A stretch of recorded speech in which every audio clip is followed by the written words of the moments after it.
You are watching Sports Flavor with Greg Praver.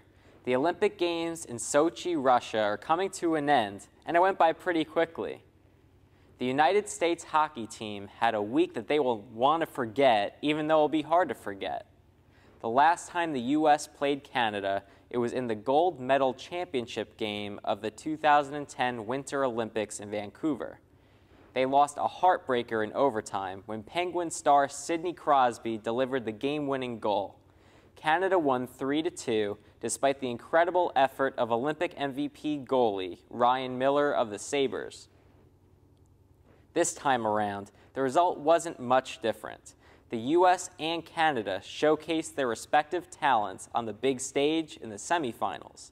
The winner would advance to the gold medal championship game to face Rangers goaltender Henrik Lundqvist in Sweden. The game was very defensive in the first period. Neither team scored any goals. The second period was a much different story. Quickly into the second period, Stars left wing Jamie Benn deflected Blues defenseman Jay Bouwmeester's shot into the net to give Canada a 1-0 lead. That would be the final goal of the game, as the U.S. couldn't find one to fall. The next stop for the U.S. is the bronze medal game against Finland, who lost to Sweden.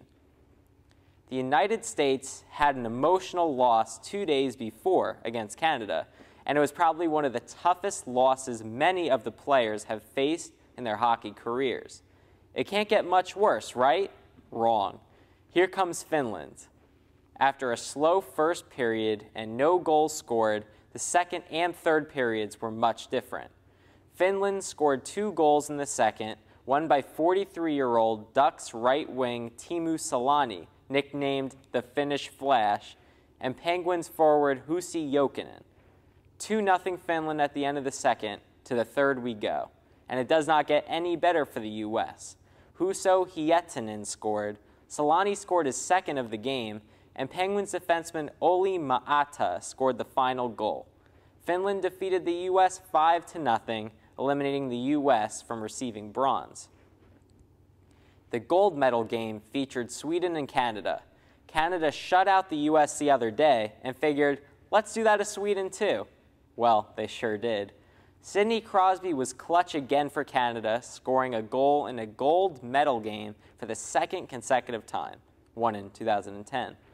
Blackhawks star Jonathan Toews and Penguins scorer Chris Kunitz also scored to give Canada the 3-0 victory. Cincinnati Reds pitcher Homer Bailey signed a big contract extension this week with the Reds.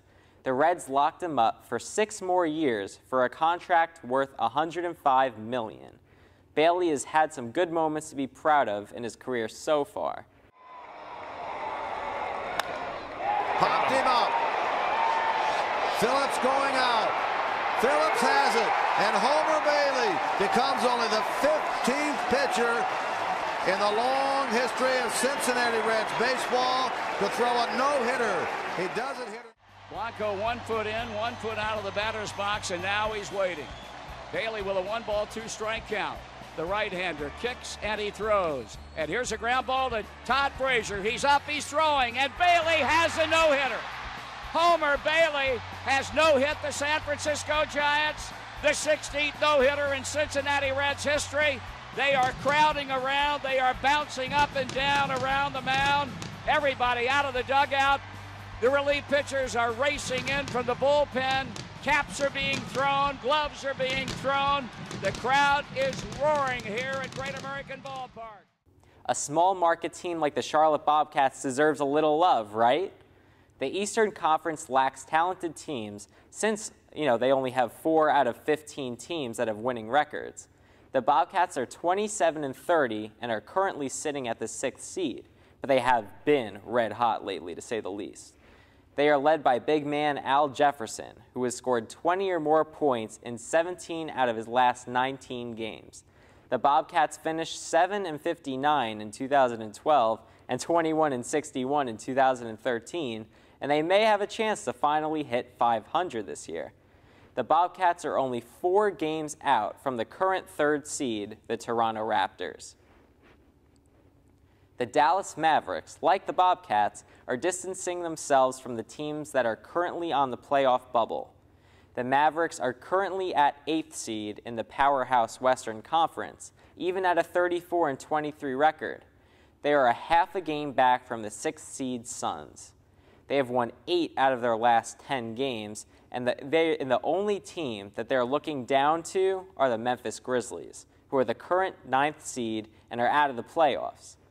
The Mavs are 2 games ahead of them, and if the Grizzlies can hit an unlucky losing streak while the Mavs ride this hot streak, the 8 Western Conference playoff teams will be set soon. The team is led by Dirk Nowitzki, Monte Ellis, Jose Calderon, and Sean Marion. They also have incredible bench depth with Vince Carter, DeJuan Blair, Jay Crowder, and Gal McKell that sometimes contributes to the team just as much as the starters do. There are some exciting matchups in the English Premier League on tap for the upcoming weekend.